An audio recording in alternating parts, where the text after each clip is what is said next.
Salam and welcome to Iftar Day 9, Ramadan 2021. It's a dreary, thunderstormy day out today, so all I can think of is comfort food. And when I think about comfort food, I think about what my mom used to make for us: fried fish, dhall, fried okro, karaila. That's my kind of comfort food. And I'm super excited to be able to prepare it the way I do it. And I hope that you enjoy my tutorial. Also, I'll be making some roti to go along with that. The kids are actually not going to be breaking fast with us tonight. They all have plans to go out, so they'll be breaking their fast elsewhere. And it'll just be Asif and I. And later on this evening, my cousins will be coming over so that we can have dessert together and pray Tarawih. So I'm looking forward to that, and I really do hope that you enjoy this vlog. Before we get to cooking though, let's continue on with the 3 names of the 99 names of Allah. For the first name, Al-Majid, it means the all-glorious. His generosity is boundless, and everyone and everything glorifies him and his greatness. And for the second name, Al-Kabir, it means the all-aware. He is fully aware of everything, apparent, hidden, and all secrets. And for the third name, Al-Qawi, it means the all-strong.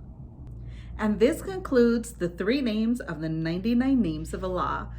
Wherever you are, I hope that you're staying safe, you're staying healthy. I hope that your fast is easy for you. And I hope that Allah accepts all your dua and your salah for this holy month of Ramadan. And with that, let's get cooking.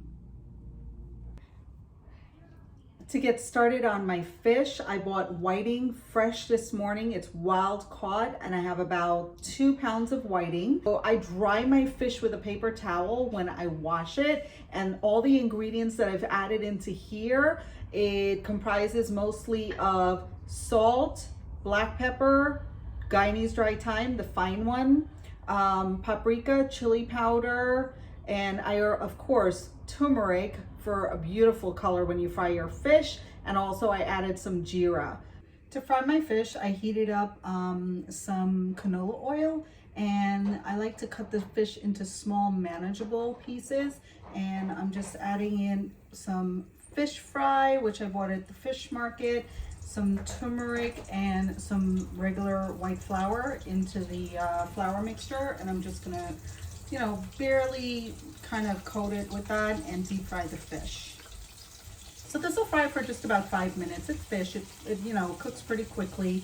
I just wanted to get a nice crispy batter. Let's get started on making my okro. How I do, or okra, or ladyfingers, whatever you say. I'm from Guyana, and I know that we've always said okro, but these are super healthy for you. I love okro. So how I prepare this is I basically wash and dry each one of these, and then I have a perforated pan that fits into my oven. So it has all these holes on the bottom, and I sprayed it with some nonstick spray, and I'm going to go ahead and place each okro onto here, and I bake this, or just roast it, whichever option you prefer. It doesn't make a difference really, for 20 minutes at 350 degrees. Line each one of them up, and then you bake it, and in 20 minutes the okra will be dry. I take it out and let it cool for a little bit, and then I slice it up into small thin slices, and then you cook it for about 10 minutes or so, and there's no slime, and it's crispy, and it's a perfect fry okra. I'm going to get started on my okra. I'm adding in some olive oil, about 2 tablespoons. The okra I took out of the oven and I chopped it finely, and it's pretty crispy already and dried out, so it shouldn't take very long, to fry this okra up. By the way, this is a non-stick pan that I'm using. I fry my okra and most of my vegetables, karaila, eggplant, most of my vegetables in a non-stick pan. The oil should be nice and hot about now. And I'm going to add in my onions. All right. I like to add in my onions and let them saute down a little bit. Now I'm going to add in the garlic. This is about 4 cloves of garlic chopped, and I also added in 2 cherry peppers. In goes my okro.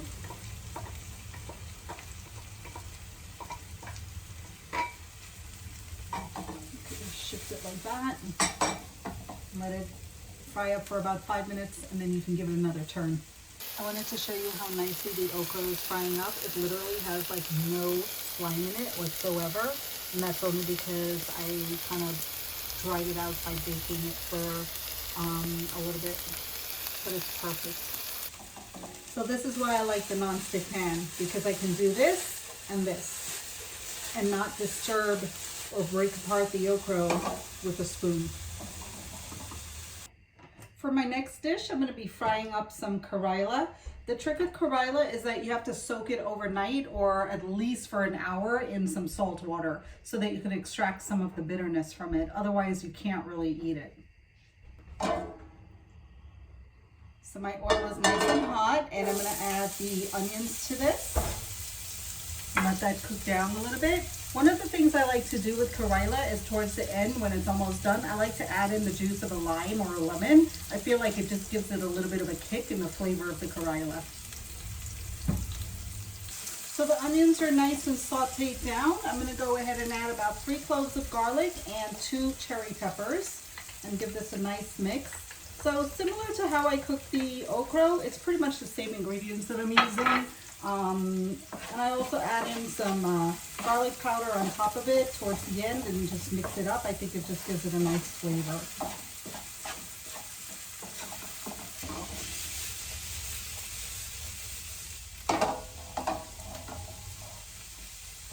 Looks good. The karaila is all done. I forgot to show you before I took it off, but this is the karaila. It's nice and crisp, and it smells wonderful. To make my dhall, I'll be cooking in my Instapot. I swear by it. It's one of the best appliances that I have. I make curry. Pretty much a lot of the things that I have to pressure, like beef or lamb, I'll put into the Instapot if it's just for a small amount. But when I'm doing it, you know, cooking for a larger group, when I invite people over, I'll use my bigger karahis and cook it outside. But my Instapot is one of the best cooking tools. So I have it on the saute option right now, and for my dhall, I'm gonna add in, I like to use mustard oil to cook dhall, so I'm gonna add in about 2 tablespoons of mustard oil. If you decide to start cooking with mustard oil, just be careful when you go to the store and you choose mustard oil. This particular one is lighter in color and it's edible. They sell mustard oil that is just for external use. You know, like back in the days when my grandmother, she used to say she would night us down with mustard oil and or coconut oil. That's not the one that you want to use to cook with. Make sure it's edible. So my oil is hot. I'm going to throw in my onions to start cooking my dhall.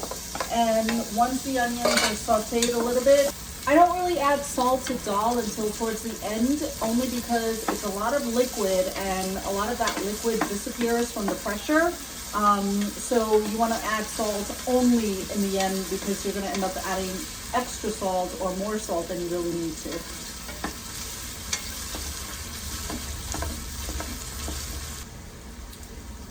This is about 6 cloves of garlic that I chopped finely, and I'm just going to add that in and cook that down as well. I'm using about 2 cups of dhall that I washed. You have to always make sure you wash the dhall because it tends to have, like, you know, little pellets in it, or little coats of the flesh that comes off of the split pea, kind of floats up in the water. So I always, you know, make sure I wash it.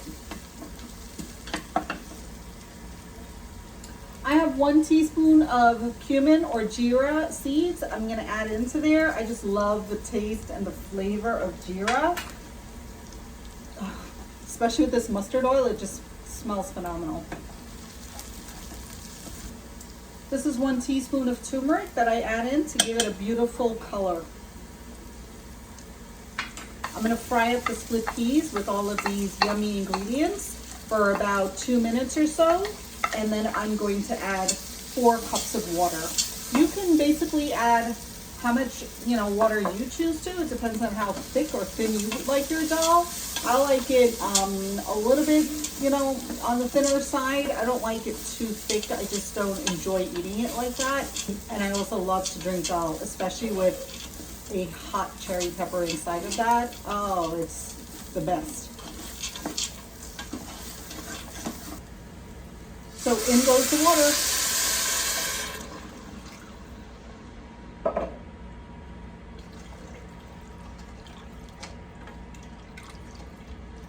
Just give that a good stir and make sure everything's nice and mixed in. All right, so I put my Instapot cover on and turn the whistle on.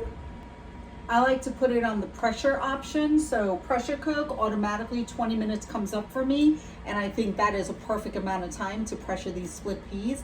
And then we're gonna go ahead and emulsify it once that's done. So my dal has finished. I'm gonna go ahead and add about a teaspoon of salt. I'm using this emulsion blender just so that I can go ahead and whip up every single leftover piece of the split pea that didn't grind down.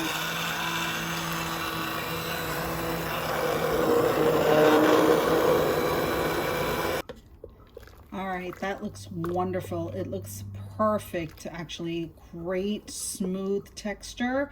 Now, one of the things that I know a lot of people do is they chunke the dal. I actually will not be doing that because I don't want to add any extra oil into this. That's not necessary. I already added some jeera in earlier. I'm just going to float some of these cherry peppers and this whopper over here right on top and let that sit in this dal for a little while until we're ready to eat it. But that looks perfect. I decided to make roti also today, but I have no baking powder and it's so stormy outside. I refuse to go out in that rain. So I'm going to be replacing the baking powder with yeast, but it's instant yeast, and I promise you it works exactly the same way. So I have 4 cups of flour. I have 1 pack of rapid rise instant yeast. I'm going to add a tiny pinch of salt, maybe 2 pinches of salt. It's a lot of flour. Mix this up a little bit, and then I have warm water from the tap that I'm going to just start incorporating into this flour a little bit at a time to make a dough. You want the consistency of the dough to be soft but not mushy. I'm going to go ahead and start kneading this, and I'll give you an example when I'm done of what it should look like. So I have my silk path that I am going to roll the rest of this dough out on. I'm simply sprinkling some flour onto that, and I'm going to take the dough out of here, out of this big giant bowl, and start to knead the dough so that I can get a smooth dough. Right now it's a little rough. If it gets sticky, just make sure you continue to add some flour. I'll continue to knead this for about another 5 minutes or so until it's got a nice smooth exterior to it. Okay, so my dough is nice and rounded. What I'm gonna do is I'm gonna spray a little bit of nonstick spray into here, and I'm gonna go ahead and take the dough and turn it down, and on the dough, on top of it, I'm gonna put a wet paper towel so that once it sits for a little bit, it's not gonna dry out on the top surface of the dough. And I'm gonna let this sit for about 20 minutes. I let the dough rise for about 20 minutes, and I'm just gonna take this out of here. It's so incredibly soft. And what I'm gonna do is just gonna knead that down a little bit more. And while I'm doing that, I'm also gonna spread it out a little so that I can get 8 rotis out of this. About 8. Just like that. So there.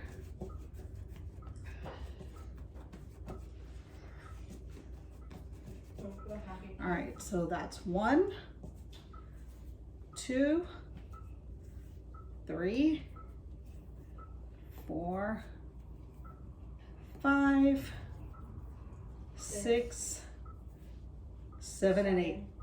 There you go. So you're just gonna roll this into a nice little dough ball and just set it on the side.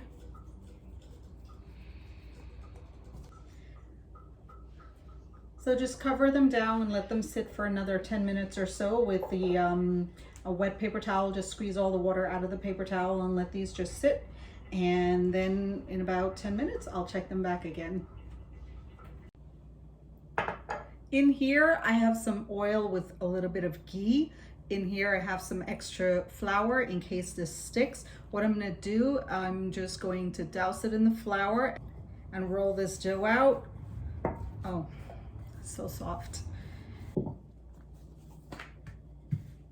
Back in the days when I first started making roti, I could never make a round roti. After years of practice, that's when you get good at it.